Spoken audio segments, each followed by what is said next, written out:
Chega mais, nação, uma grande vitória aí da seleção brasileira. Cara, o que o Wesley tá jogando muita bola, hein?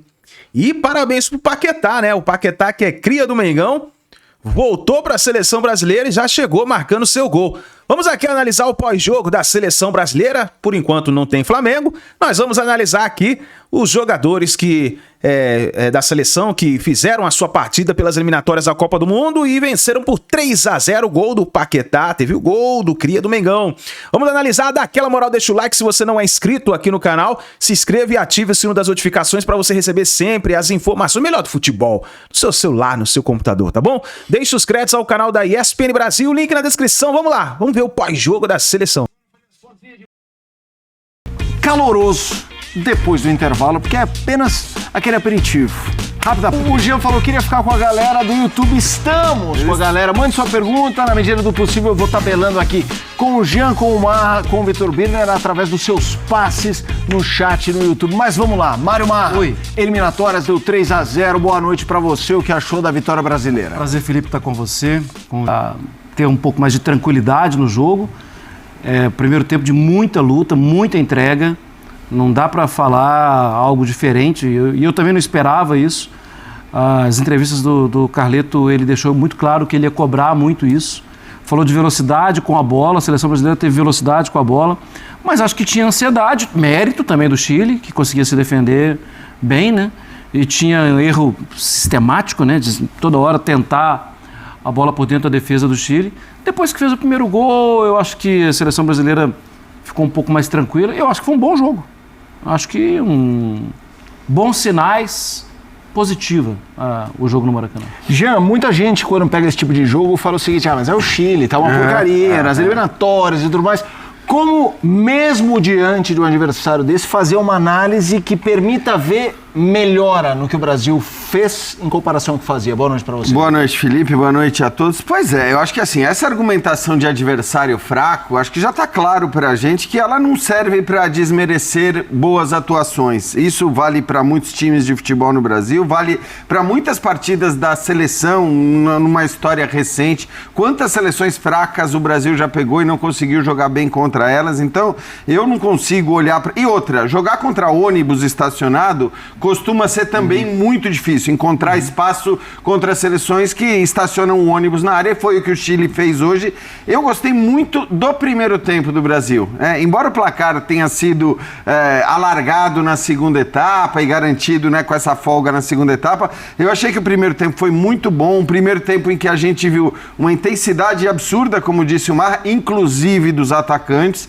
Então, o que a gente via ali, o quarteto da frente roubando a bola, marcando em cima, tirando a bola dos chilenos e criando muito. Característica do técnico novo de não ter um cara de retenção, de pensar o jogo, como o Brasil foi escalado hoje. Qual é a grande força do Brasil? Os três jogadores atrás do centroavante, jogadores de muita pressão, jogadores que funcionam muito bem no jogo em direção ao gol. Acho que o Estevão, com o tempo, vai se transformar um jogador um pouco mais completo do que isso, mas são jogadores que gostam de jogar muito em direção ao gol, numa seleção que ainda não estava entrosada. E dentro dessa perspectiva, acho que o Brasil fez, e aí eu assino embaixo o que o Jean e o Marra disseram, um bom jogo. O Brasil conseguiu tornar a partida incômoda para o Chile, era a obrigação e o Brasil fez isso bem. O Brasil criou o suficiente para fazer mais do que 3 gols. O Brasil tomou conta da partida com bastante tranquilidade, cedeu muito pouco jogo para o adversário. Só bola parada, né? Só bola parada. Então, assim, para uma seleção que acabou de se juntar, sim, sem treinamento, alguns jogadores quase em começo de temporada nas suas competições na Europa. Então, acho que dentro do que era possível imaginar, acho que o Brasil entregou aquilo que eu esperava. Eu só penso uma coisa, Vitor, quando você fala dos 3 jogadores atrás do centroavante, para mim não teve centroavante. Perfeito. Sim, não é um centroavante de área, perfeito. João Pedro é mais um dos 4. E até mesmo se você olhar um mapa de movimentação pós-jogo terminado, o João Pedro, ele fica mais tempo atrás do Rafinha e atrás do Estevão. Esses dois se posicionam por mais tempo na partida, mais adiantados que o próprio João Pedro. Eu acho isso muito bom, tá? Isso não é uma crítica. Isso é uma maneira de cada um ocupar aquele espaço, tudo. O João Pedro, ele foi algumas vezes o jogador que entrava na área.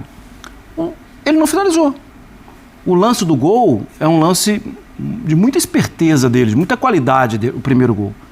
Porque ele vê pouco espaço para chamar o Douglas Santos para o jogo e ele teve coragem e qualidade para colocar ali por dentro e a partir dali a jogada se desenvolveu com o Douglas, com o Rafinha e o gol do Estevão. Então não é uma crítica à ausência do 9. É, para mim, um muito bom aproveitamento da ideia de não ter um 9 novão. Fala, Gil. Só que é legal que, assim, é a ausência do 9 e, se você quiser, também a ausência do 10, né?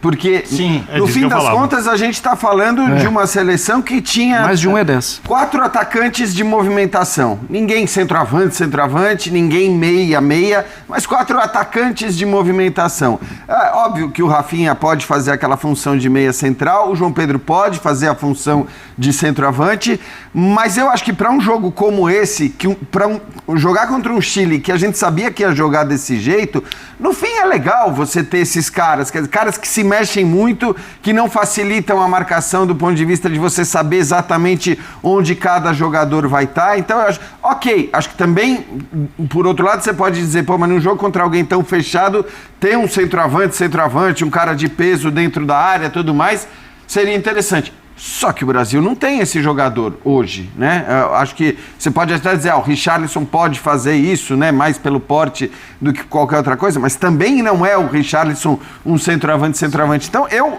gostei da escalação inicial e, repito, para mim eles foram muito bem no primeiro tempo. Acho que essa movimentação que o Marra cita quando ele fala, vai olhar o mapa de movimentação e você vê talvez o Estevão em alguns momentos aparecendo mais como centroavante, o Rafinha mais como centroavante. Eu gosto porque isso acho que dificulta um pouco a marcação de um time que veio só para marcar. Quanto vocês acham que esse jeito do Brasil jogar contra o Chile é replicável contra, se não com as maiores, mas com as seleções das duas primeiras prateleiras do futebol mundial? Eu acho que se o Brasil estiver bem encaixado com essa ideia de jogo e principalmente com alguns jogadores em boa fase, é a maneira ideal de jogar. Porque eu não imagino o Ancelotti desenvolvendo um jogo muito rebuscado, porque nem a cara dele até a Copa do Mundo pelo pequeno período. Então, qual seria o jeito ideal do Brasil enfrentar a Copa do Mundo, as grandes seleções na Copa do Mundo? Ter capacidade de marcação alta com muita pressão, um jogo agudo interessante e capacidade de baixar as linhas quando é necessário.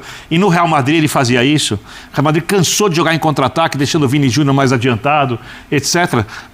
Na hora que o Brasil tiver a vantagem, eu perceber que o adversário está atacando muito o Brasil, pegar uma Espanha, por exemplo. Né? Vamos supor que o Brasil pressiona a saída de bola, em algum momento a Espanha consegue fazer a transição. Se você tiver jogadores de contra-ataque de qualidade, e o Brasil tem exatamente esses jogadores como seus melhores jogadores para resolução de jogos, eu acho que é exatamente essa a melhor maneira de jogar. E digo mais, se na Copa do Mundo o Brasil tiver algum centroavante em boa fase, agora não, mas vamos supor que o Pedro justifique a contratação. Eu uso o João Pedro atrás do centroavante, como uma dobra de jogador ali. Então, assim, eu acho que a ideia inicial do Ancelotti é bem diferente. A ideia inicial do Ancelotti, e eu acho que ele só vai poder desenvolver isso de fato no período pré-Copa do Mundo, quando ele tiver com jogadores, que até ali a gente só vai ver muitos testes e alguma coisa para desenvolver isso um pouco, não de fato.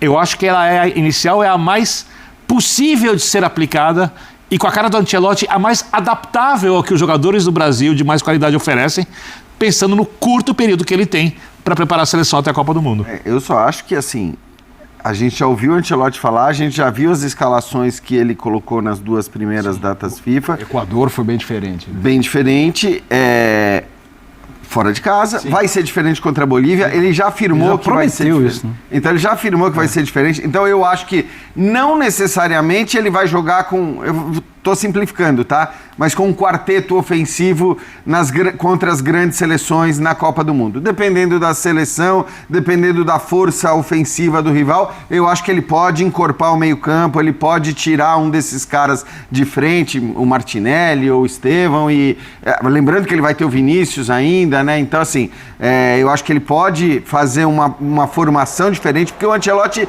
é assim, ele é um cara que muda de escalação de acordo com o adversário. Então, acho que ele pode fazer isso, mas também acho que se for para jogar com um quarteto ofensivo, tem que ser com uma formação desse tipo.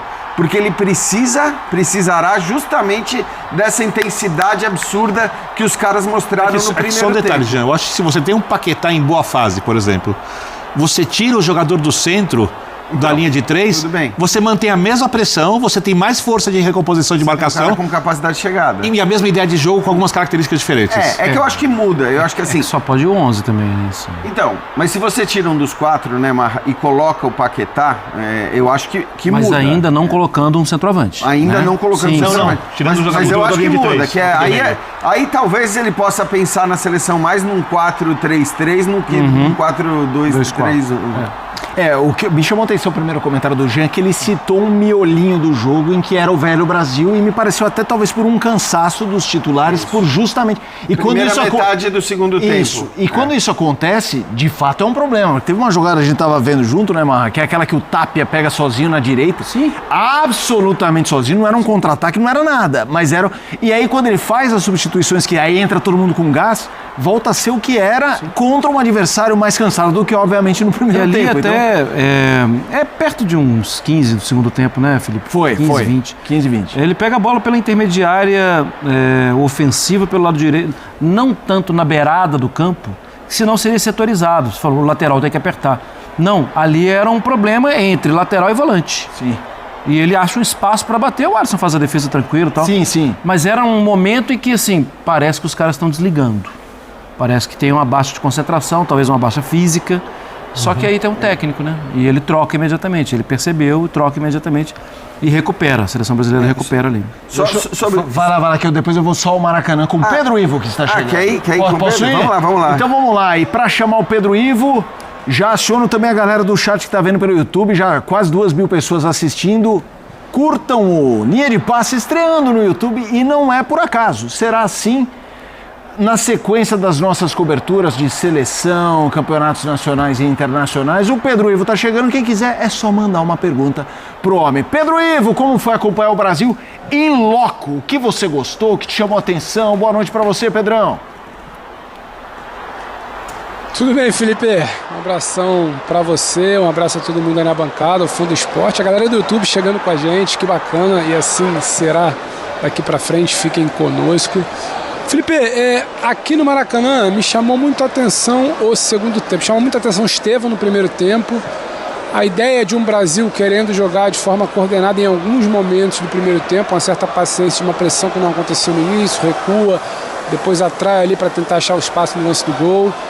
O Brasil parecia saber o que estava fazendo dentro de campo, isso é muito interessante, com as movimentações de apenas 2 dias de treinamento é pouco, mas deu para ver uma coisa ou outra. O segundo tempo, o Luiz Henrique, você já deve ter falado bastante, mas me chama a atenção que a gente conversando muito aqui no ambiente de seleção brasileira essa semana, a turma queria muito um resultado para carimbar a sensação positiva que eles vinham tendo do ambiente dos últimos dias.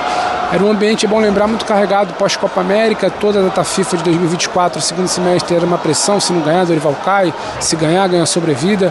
A data FIFA, né, de março, muita pressão, tanto que é derrotado, é goleado pela Argentina, Dorival cai.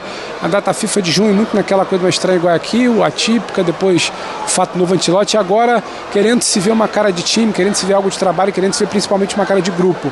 O balanço de 3 dias de trabalho em Teresópolis, que a gente ouvia, era de algo muito positivo, que eles queriam confirmar isso em campo.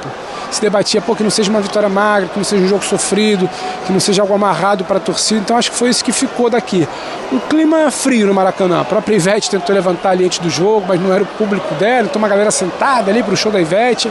O primeiro tempo que demorou ali até os 37 minutos para o gol sair. Um público absolutamente diferente do público de Maracanã, de Flamengo, de Fluminense, futebol carioca, de grandes jogos. Mas eu acho que o recado interno foi muito interessante. Essa seleção queria sair daqui com essa vitória para falar, olha, mais que o caminho certo dos treinamentos e do ambiente, o resultado também apareceu. Construímos um bom resultado para não ficar só naquela coisa do bom ambiente do Ancelotti. Acho que isso me chamou a atenção no pacote da semana até aqui, Felipe. Pedro continua conosco, só chamar e a gente vai jogando também para você que está aqui no nosso monitor. Eu acho que já dá para começar a falar de algumas individualidades. E aí eu jogo para você, não um jogador, a opção da escolha, Jean. Quem você no jogo, se não o melhor jogador, mas alguém que te chamou a atenção para a gente abrir o debate entre os atletas? Tá, eu queria, até vou juntar, vou aproveitar a sua pergunta então para juntar com o que eu queria falar quando você perguntou sobre jogar contra as seleções maiores e mais difíceis e tal. Eu acho que os laterais foram bem hoje.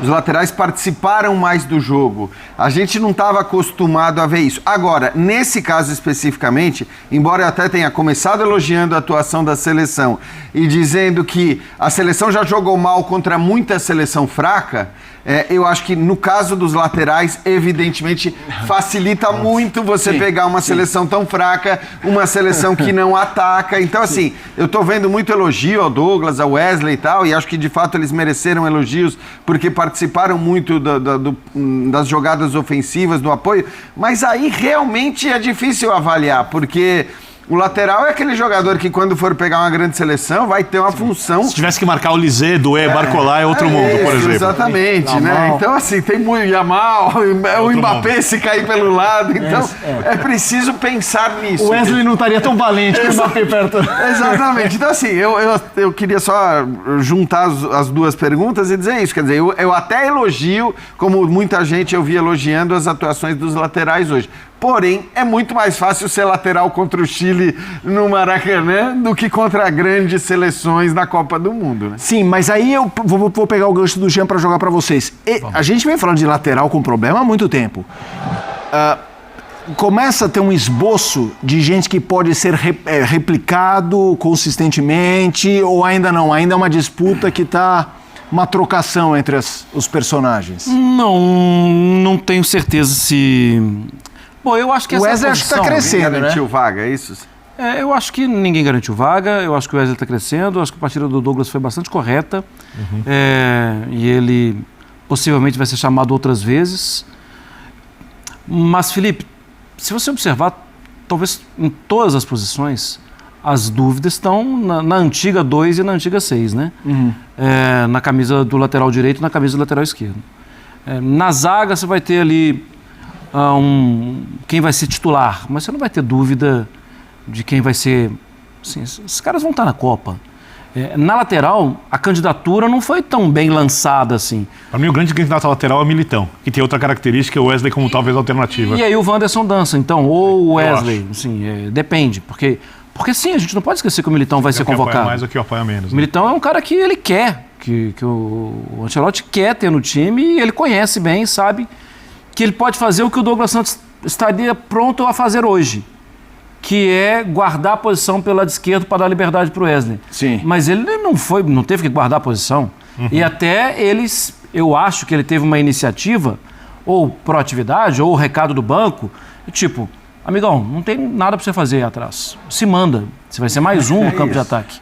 E ele foi. Hoje era e ele isso. foi bem participativo. Mas a gente sabe que ele tem capacidade para fechar pelo lado. Hoje, né, Marra, um lateral como o Militão não faria sentido nenhum. Um lateral como o Danilo não faria sentido nenhum. Ou como a proposta inicial do Douglas, que poderia ser um zagueiro barra lateral. Não precisa ser zagueiro, se manda. Eu acho, pensando num time que vai ter jogadores de meio campo com bastante capacidade de construção, e imaginando o Brasil atuando contra as seleções mais fortes do mundo, pensando na Espanha, na França, em Portugal, na Inglaterra, se chegar com seus principais jogadores, é muito difícil você atuar com dois laterais que avançam muito. Tem muito mais lógica você atuar com um lateral que segura mais. O Militão começou jogando na lateral no São Paulo, joga na lateral, joga como zagueiro. A gente vê a qualidade dos zagueiros brasileiros e não tem o porquê de você botar o Militão brigando com esses zagueiros se você não tem um lateral, não tem, com todo respeito, um Cafu do lado direito que vai apoiar muito e marcar muito e fazer todas as funções. Marcelo, Daniel Alves, né? Quer dizer, esses caras não existem, por mais que você tenha um Wesley agudo e tudo mais. E o Pedro até falava, até para passar a palavra para ele, mas sim, o Pedro até falava da possibilidade durante a semana da gente ver um Douglas mais recuado e um Wesley mais solto, mas no fim, como era o Chile, que estava com o ônibus ali, pode até ser que o Ancelotti tivesse essa ideia, ou tenha essa ideia para algum momento específico, mas contra o Chile ele pôde soltar os dois, né? Pedro! Eu acho que durou 5 ou 7 minutos aqui, eu fiquei até observando o início do jogo, durante pouco mais de 5 minutos o Douglas segurou. No 7º, 8º minuto ele se mandou. A linha que seria de 5 lá na frente virou uma de 6, com o Bruno chegando também. Então muita coisa é o que vocês falaram, muita coisa é muito específica para esse jogo contra o Chile, mas é aquilo, o Brasil tinha dificuldades contra as seleções menores, hoje joga contra uma seleção menor e tem um pouco mais de desenvoltura. Não estamos falando que isso aqui vai ser replicado contra a Alemanha, Espanha, França, fases mais agudas da Copa do Mundo, mas algo precisava acontecer, algo precisava andar.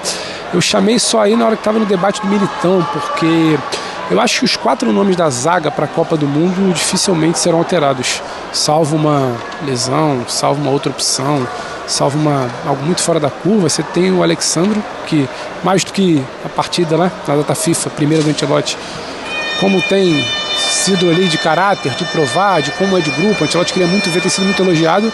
Você tem Alexandre e Gabriel Magalhães, Éder Militão e Marquinhos. Acho que não vai fugir muito disso.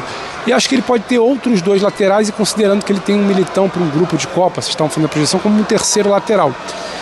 O Ancelotti enxerga muito o Militão por ali, sim. Não é para ser um lateral que avança e tudo mais, mas talvez para um homem de contenção em algum momento ter um terceiro homem ali numa linha, sabe? Só para complementar nesses cálculos que a gente começa a fazer também, porque agora a gente começa a olhar muito para a Copa do Mundo, né? Porque é o terceiro jogo do Ancelotti, o Ancelotti terá 10 jogos até fechar a lista dele lá em abril, maio, para convocar ali para se juntar final de maio, início de junho. Foram 2 em junho, 2 agora, 2 em outubro, 2 em novembro, 2 em março e só. Depois já é convocação para a Copa do Mundo. Então ele observa assim muito que o Militão pode estar por aí. Ainda não, voltando de lesão, uma retomada ainda, mas só para complementar com isso. Você acha que o Douglas foi isso, Jean? Sim, era uma ideia ali de início, mas que se apresentou absolutamente diferente. O Chile muitas vezes defendia com 8, 9 jogadores, então também não fazia muito sentido esse cara mais G4, porque você ia ter sempre um homem a menos chegando. Mas só para complementar aí que se acionou.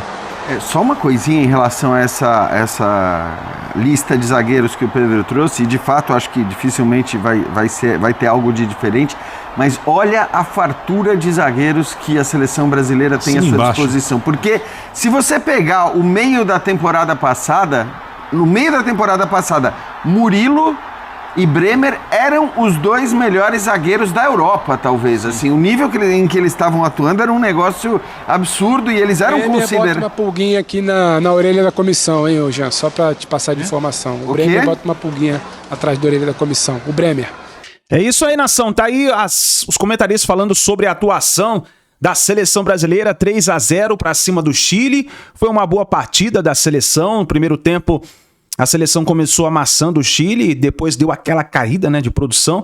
Já no segundo tempo, veio no mesmo ritmo do final do primeiro tempo. Mas aí o Ancelotti foi lá, fez as substituições, colocou o Paquetá, colocou o Luiz Henrique. Aí parece que mudou a seleção e a seleção brasileira conseguiu fazer os demais gols, né? 3-0 e a seleção brasileira agora começa sua preparação para a partida contra a Bolívia. Eu deixo aqui o detalhe para o Paquetá, né, que estava sendo julgado naquela polêmica que aconteceu das apostas, e aí ele se livrou da punição e já voltou para a seleção brasileira marcando o gol, né? Então, o Wesley também jogou muita bola hoje pela lateral direita, então os crias do Ninho estão de parabéns. Tamo junto, nação! Deixa o like, se inscreva no canal e daqui a pouquinho a gente traz mais informações para vocês.